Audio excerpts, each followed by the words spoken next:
என் அன்பு குழந்தையே, இன்று முதல் நீ எடுத்து வைக்கும் ஒவ்வொரு அடியும் உன் முயற்சியின் வெற்றி படிகளாக மாறும். உன் மனதில் என்ன நினைத்துக் கொண்டிருக்கிறாய் என்பது எனக்கு தெரியும். சிறிது காலம் பொறுமையாக இரு.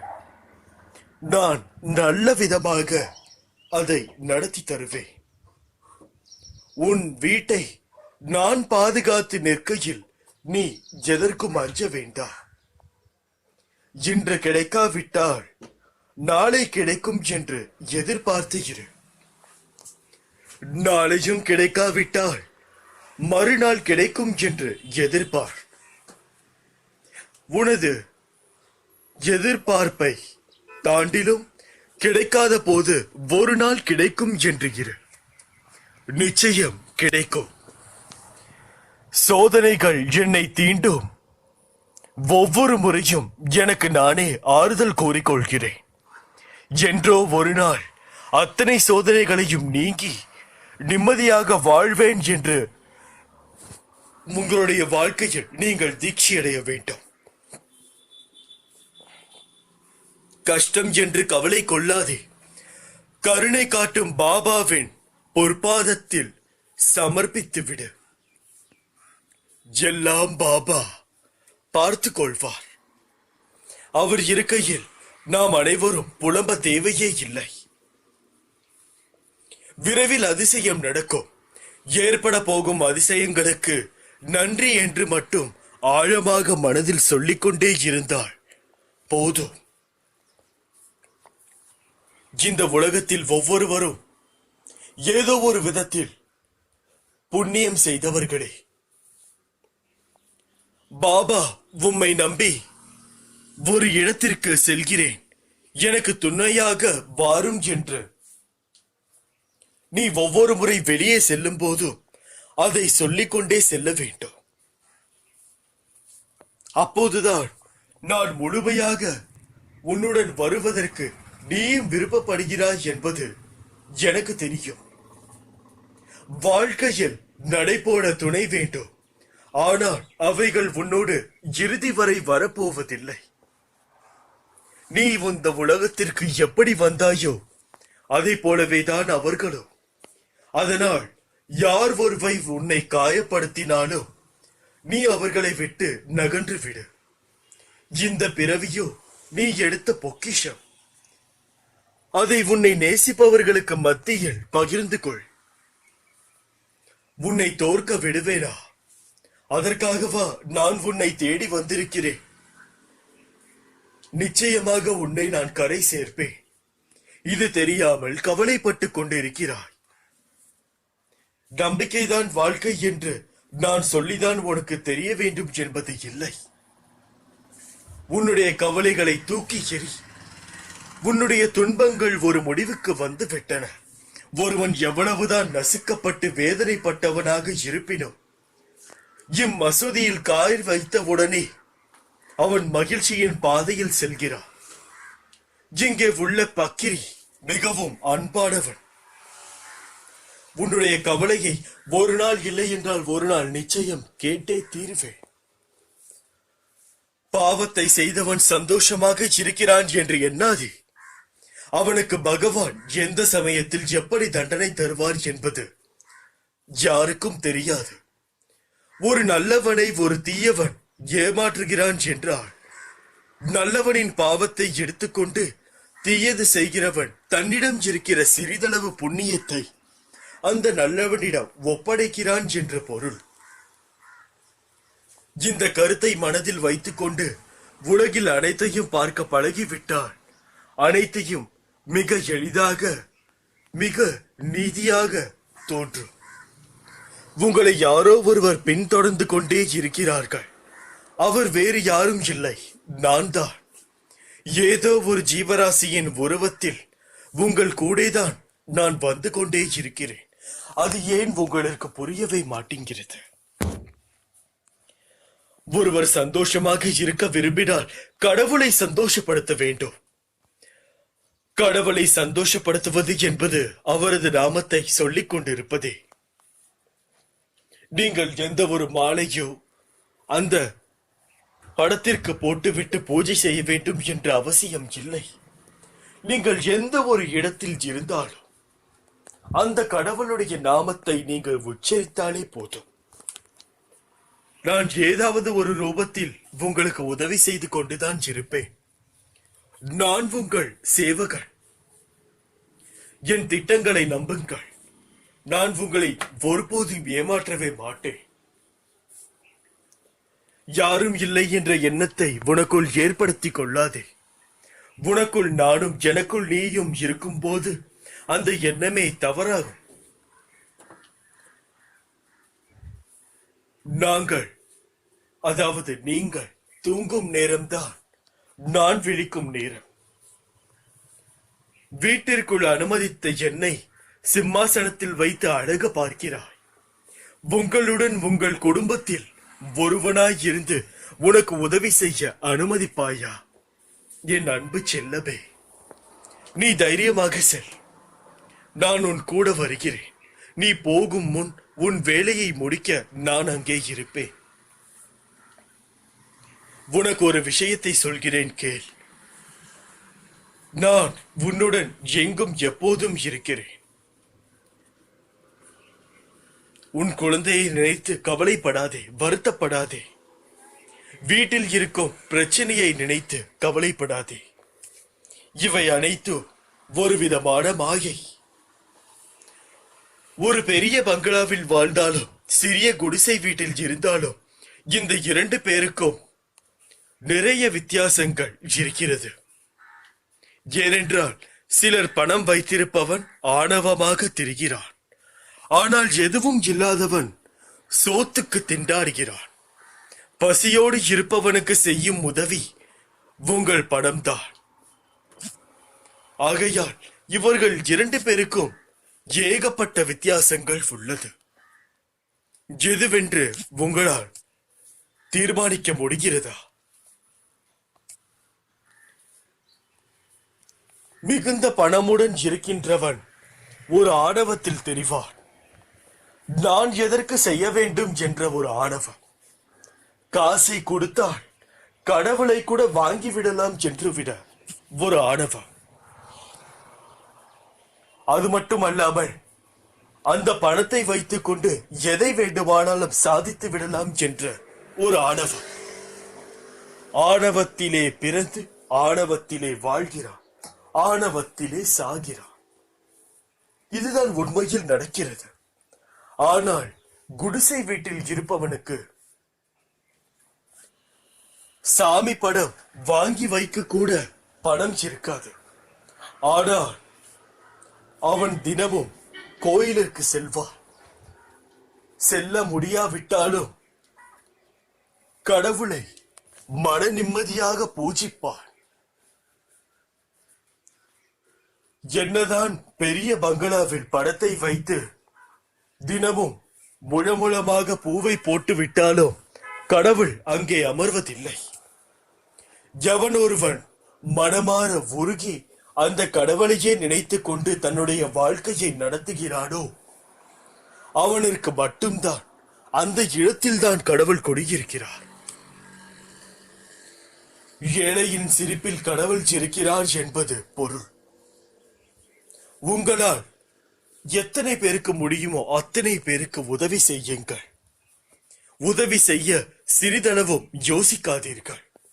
யோசித்து செய்யும் உதவி உதவியே இல்லை என்பது பொருள்.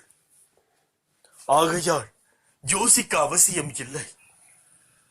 எது உண்மையோ எது சரியோ உதவி என்று வந்துவிட்டால் எப்பேற்பட்ட உதவியாக இருந்தாலும் அதை கண்ணை மூடிவிட்டு செய்து விடுங்கள். நீங்கள் ஒருவருக்கு தெரியாமல் செய்த உதவி, அதாவது தெரிந்து செய்த உதவி, நாளை உங்களுக்கே தெரியாமல் ஒருவர் செய்வார். அதுதான் இந்த உலகத்தின் நியதி. நீங்கள் இந்த உலகத்தில் எது செய்தாலும் அது உங்களுக்கு திரும்பி வரும் என்று யோசித்துக் கொள்ளுங்கள். அதற்காக பலனை எதிர்பார்த்து உதவி செய்ய வேண்டாம். தீயது நடக்கும் என்று கெட்டது செய்யாமல் இருங்கள். உனது கவலைகளுக்கு காரணம் உனது கர்ம வினைகள் என்றேன். நீயோ நான் ஏதும் பாவம் செய்யவில்லையே, எந்த வகையிலும் தவறு செய்யவில்லையே என்றாய். நீ இந்த ஜென்மத்தில் எந்த கர்மாவும் செய்யவில்லை. ஆனால் இதற்கு முந்தைய ஜென்மங்கள் எப்படி இருந்தன என்பது உனக்கு தெரியாதே. அதன் விளைவுகளாக கூட இந்த துன்ப நிலை என்பதை நீ உணர்ந்து கொள்ளலாம். பழைய ஜென்ம விஷயங்களை சொல்லி என்னை சமாதானப்படுத்த நினைக்காதீர்கள். இதற்கு என்ன காரணம் என நீ கேட்கலாம். இறைவனின் திருவிளையாடல் உனது வாழ்வில் நடப்பதால் நீ துன்பத்தை ஏற்க வேண்டிய நிலையில் உள்ளாய் என்பதை மறவாதே. அப்படியானால் என் கஷ்டம் தொடர்கதையா என்று கேட்கிறாய். நிச்சயமாக இல்லை. எப்போது என்னை உறுதியாக பற்றிக் கொள்ள ஆரம்பித்தாயோ அப்போதே நீ விடுதலையின் படியில் காலை வைத்து விட்டாய் என்பதை உறுதியாக நம்பு. இந்த சாய் உன்னுடைய வலியையும் பிரச்சனை எதையும் நிர்மூலமாக்கி விடுவார். அனைவர் மீதும் கருணை கொண்ட இந்த சாய் அன்புடன் உன்னையும் பாதுகாப்பார். இப்போது நீ பிரச்சனைகள் தடங்கள் எனும் கடலில் கழுத்து வரை மூழ்கி இருக்கலாம். துக்கமும் வேதனையும் ஆகிய படுகொழியில் ஆழமாக அமிழ்ந்து போயிருக்கலாம். வருத்தப்படாதே. அமைதியாக இருக்க கற்றுக்கொள். நம்பிக்கையோடு என் நாமத்தை இடைவிடாது சிந்திப்பவர்களுக்கு துக்கப்படுவது இல்லை. அது ஒன்றுதான் ஒரே வழி. எனது நாமம் உனது உள்ளத்திலும் யோக சக்தியான உதி உன் நெற்றியிலும் இருக்கும் வரை எந்த ஒரு கெடுதலாலும் எந்த கொம்பனாலும் இழைக்க முடியாது. நீ பலவற்றை இழந்து தவிக்கிறாய். இன்று எனக்கு தெரியும். ஆனால் உனக்கு கொடுக்க நான் இருக்கிறேன் என்பதை மறந்து விடாதே. நீ இழந்ததை எல்லாம் நான் நிரப்புவேன். நீ என்னை பார்க்கவும் முடியும். சோதனைகள் என்னை தீண்டும் ஒவ்வொரு முறையும் உனக்கு நான் ஆறுதல் கோரிக்கொண்டுதான் இருக்கிறேன். நான் உன்னை விட்டு விலக நினைப்பதே இல்லை. கைவிட போவதும் இல்லை. நீ பயணித்த பாதையில் முட்கள் மட்டுமே இதுவரை பார்த்து அதில் நீ வலியுடன் நடந்து சென்ற வேதனைகள் எல்லாம் இப்போது எப்படி மாறியது என்று நீ நினைத்து வியக்கும் அளவிற்கு நிச்சயம் மாறுதல்கள் நடைபெறும். நம்பிக்கை நீ இழந்ததாலோ நான் அதை அதிகமாக செய்வேன். எல்லாம் தெளிவு பெற்று முன்னோக்கி மகிழ்ச்சியாக செல்லும் காலம் வந்துவிட்டது. இது அரங்கேறும் உன்னை அழைப்பேன். கண்ணீருடன் கூடிய சந்தோஷத்தில் என் பிள்ளையை பார்க்க இது சத்தியதேவனின் சத்திய வாக்கு. இந்த உலகமே ஒன்று திரண்டு எனக்கு எதிராக துன்பம் இழைக்க முயற்சி செய்தாலும் நான் உங்களுக்கென எழுதியது மட்டும்தான் உங்களை சேரும் என்பதை உறுதியாக நம்புங்கள். அதுவரை பொறுமை காத்துக் கொள்ளுங்கள். என்னுடைய அமுத மொழிகளை விடாமல் கேட்டுக்கொண்டே இருங்கள். நாள்தோறும் என்னிடம் சரணடைந்து விட்ட ஒருவர் தனது எதிர்காலத்தை பற்றியோ தற்போதுள்ள இக்கட்டான சூழ்நிலை பற்றியோ கவலை கொள்ள கூடாது. வீண் கவலை எந்த விதத்திலும் பலன் தராது. மாறாக என் மீது நம்பிக்கை இல்லாமலேயே அது காட்டுகிறது. நடப்பது எல்லாம் எனது விருப்பம். நீங்கள் வேண்டியது எல்லாம் நான் தருவேன் என்பது தவறான கருத்து. உன்னுடைய கடந்த காலத்தையும் எதிர்காலத்தையும் நான் அறிவேன். ஆனால் என் குழந்தைகளுக்கு எது நன்மையோ அதை மட்டும்தான் செய்வேன். வாழும் இந்த குறுகிய காலத்தில் யாரையும் வெறுக்காதீர்கள். அனைவரும் ஒருவித அன்பிற்காக தான் ஏங்குகிறார்கள். நாம் யாரையும் வெறுக்கவும் வேண்டாம், யாரிடமும் அன்புக்காக பணிந்து போகவும் வேண்டாம். அன்பு காட்டலாம், ஆனால் அடிமையாகிவிடக் கூடாது என்பதில் நீங்கள் ஒவ்வொருவரும் தெளிவாக இருக்க வேண்டும். வாழ்க்கையில் எவரும் உங்களுடன் கடைசி வரை பயணிக்கப் போவதில்லை. தந்தை, தாய் அவர்கள் ஒரு காலத்தில் உங்களை விட்டு போகத்தான் போகிறார்கள். உன்னை நம்பி வந்தவர்கள் ஒரு வழியில் போகத்தான் போகிறார்கள். ஏன் உங்களுடைய உடம்பு கூட உங்களுக்கு சொந்தம் இல்லை. உங்களுடைய உடம்பை விட்டு உங்களுடைய உயிர் பிரிந்து விட்டால் உங்கள் உடம்பு கூட இந்த மண்ணிற்கு தான் சொந்தமே தவிர உங்களுக்கு இல்லை என்பதை உங்கள் மனதில் நிறுத்திக் கொள்ளுங்கள். தீமை தொடர்கிறதே என்று குழம்ப வேண்டாம். சத்தியமாக நல்லது நடக்கும் என்பதை அறிந்து செயல்படுங்கள்.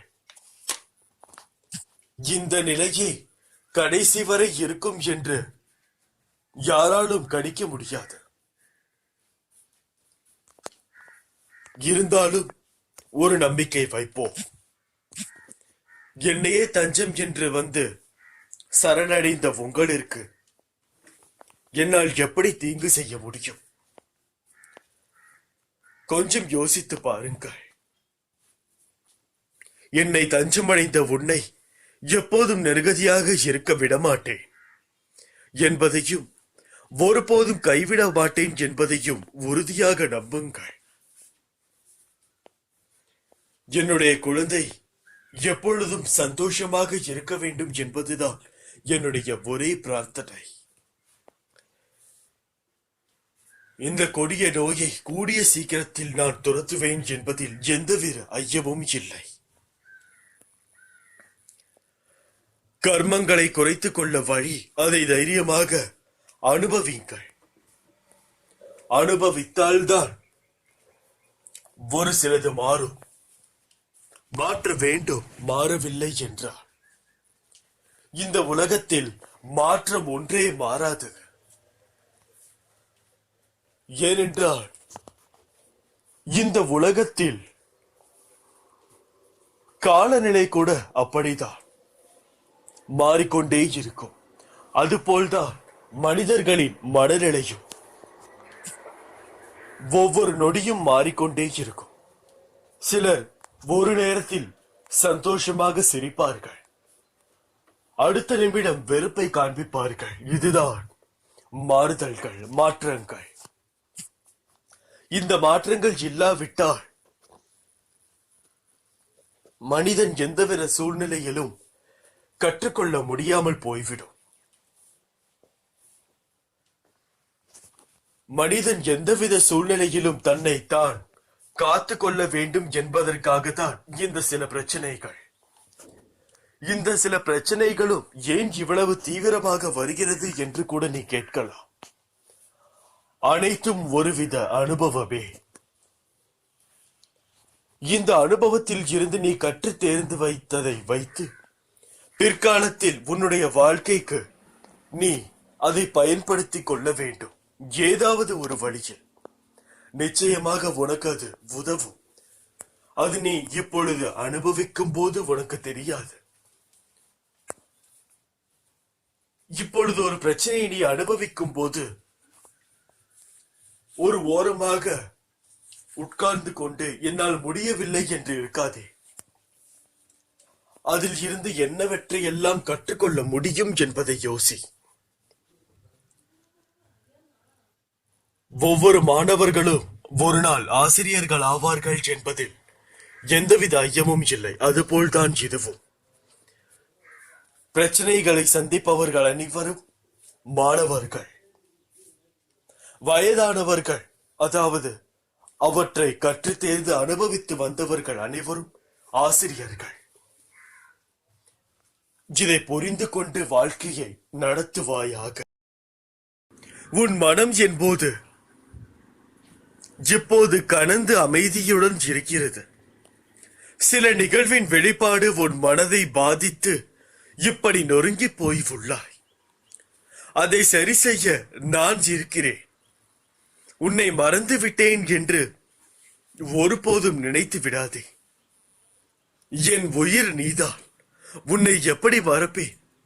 விரைவில் அனைத்தும் மாறி இனி எல்லாவற்றிலும் நீ வெற்றியை காணப்போகிறாய் என்பதை ஒருபோதும் மறக்காதே.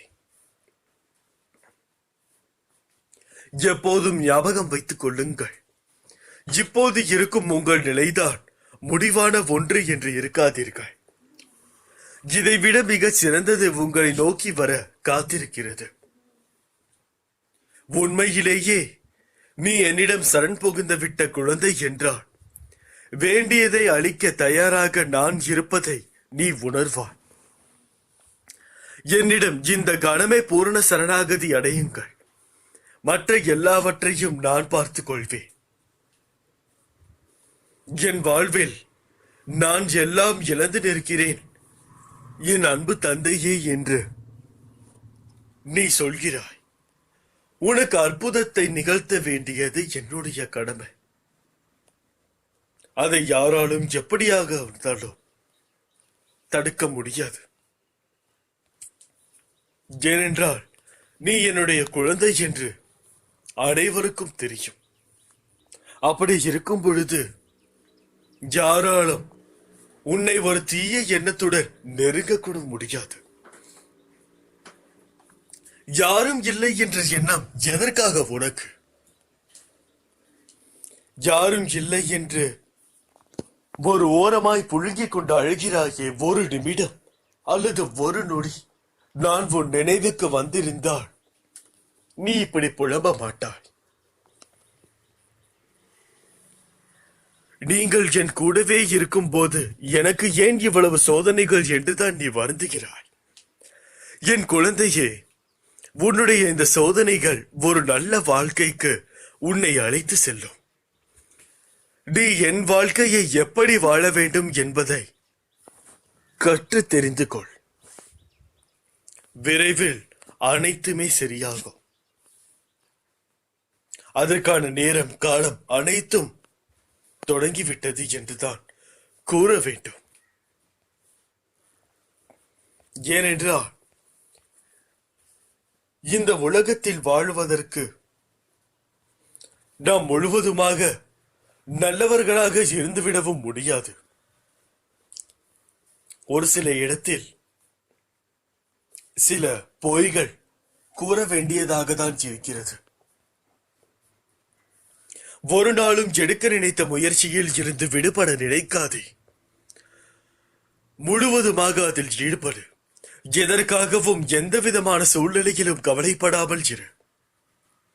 உன்னை இந்த அற்புதமான அழகான உலகத்திற்கு அறிமுகப்படுத்தியவன் நான். உன்னை நிச்சயமாக அனைத்திலும் இருந்து நான் பாதுகாப்பேன்.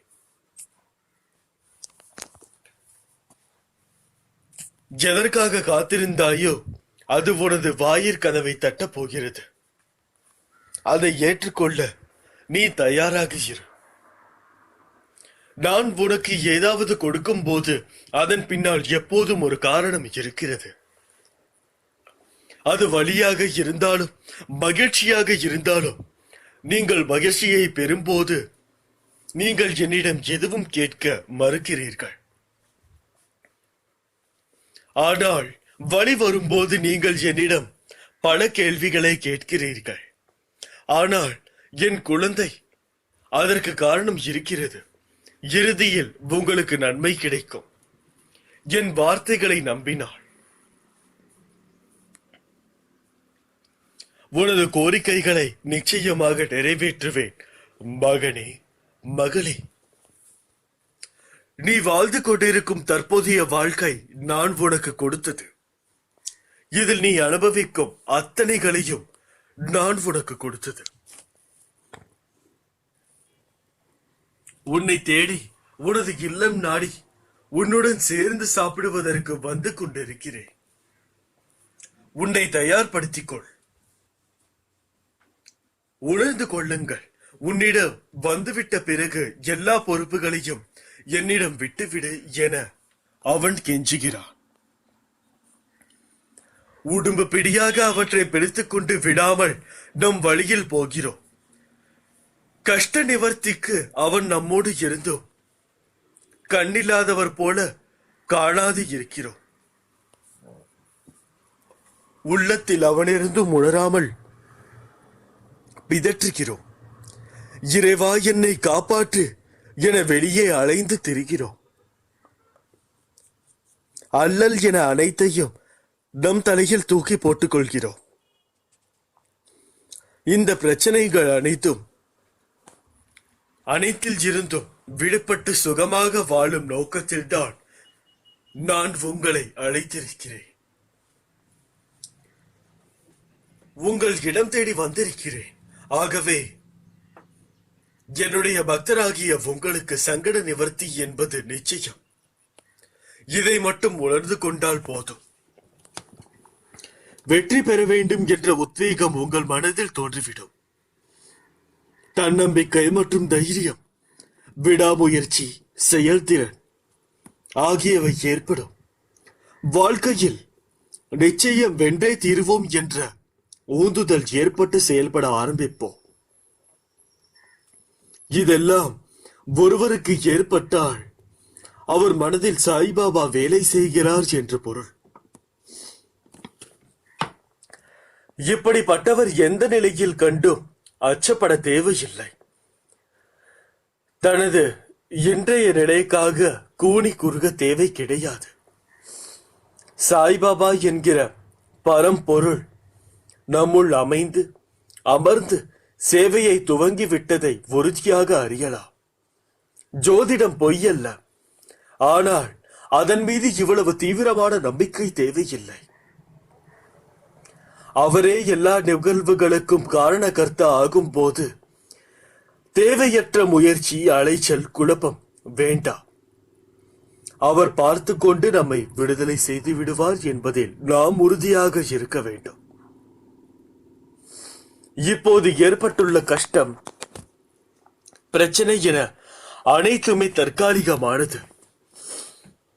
அதை நான் தீர்த்து உங்களை வெகு தூரம் கூட்டி செல்வேன் என்பதை உணர வேண்டும். ஆகவே நிலையற்ற ஒன்றுக்காக என்னை நாடுவதை தவிர்த்து அதைவிட மேலான ஒன்று இருக்கிறதா என்ற தேடுதலை ஆரம்பியுங்கள். இந்த இடத்தில்தான் உங்கள் வாழ்வில் ஆன்மீகம் ஆரம்பிக்கும். அடக்கமில்லாமல் தான் என்ற கர்வத்தோடு, அகம்பாவத்தோடு உன்னை விட எளியவர்களை பார்க்க வேண்டாம். பொய்யை மெய்போல் பிறரிடம் பேச வேண்டாம். மற்றவர்களை ஏமாற்றி பிழைக்க வேண்டாம். எந்நேரமும் தீய செயல்களை பற்றியே சிந்திக்கலும் வேண்டாம். எவரையும் மதிக்காமல் நான் சொல்வதும் செய்வதும் தான் சரி என்று இருக்க வேண்டாம். உனக்கு தெரியாமல், உனக்கு பிடிக்கவில்லை என்பதற்காக அபத்தமாக பிறரை பற்றி தவறாக பேச வேண்டாம். ஒருவரை பற்றி மற்றவர்களிடம் அவர் முன் சீரும் சிறப்புமுடன் பேசிவிட்டு அவர் பின் அவரை பற்றி புறம் பேச வேண்டாம். இந்த செயல்களை தான் உன் வாழ்நாளில் நீ என்றும் செய்யக்கூடாது. ஒருவேளை இதுவரை நீ தெரிந்தோ தெரியாமலோ யாருக்காவது இவ்வாறு செய்திருந்தால் அவர்களிடம் மன்னிப்பு கேட்டுவிடு. இதை மனதில் என்றும் நினைத்து ஒழுக்கத்துடன் வாழ்பவனுக்கு வாழ்க்கையில் அவனுடைய கர்ப்ப வினைகளால் துயரத்தை சந்திக்க வேண்டிய கட்டாயம் ஏற்பட்டாலும் அதில் இருந்து உன்னால் மீண்டு வர முடியும். கவலை கொள்ளாதே. உன்னை சூழ்ந்து இருக்கிற இருளை என் அருளால் அழித்து உன்னை வெற்றி அடைய வைப்பேன். அனைத்தும் நன்மையாக முடியும். உனது அனைத்து இன்னல்களும் ஒவ்வொன்றாக மாறியும் உன்னுடைய லட்சியத்தை கூடிய விரைவில் நீ அடைவாய். என்னுடைய ஆசீர்வாதங்கள் அதற்கு என்றும் உண்டு. என் பரிபூரண அன்பும் ஆசீர்வாதமும் அன்பும் பெற்ற என் செல்ல பிள்ளைடி. இப்படிக்கு உன் சாயப்பா. அல்லாஹ்.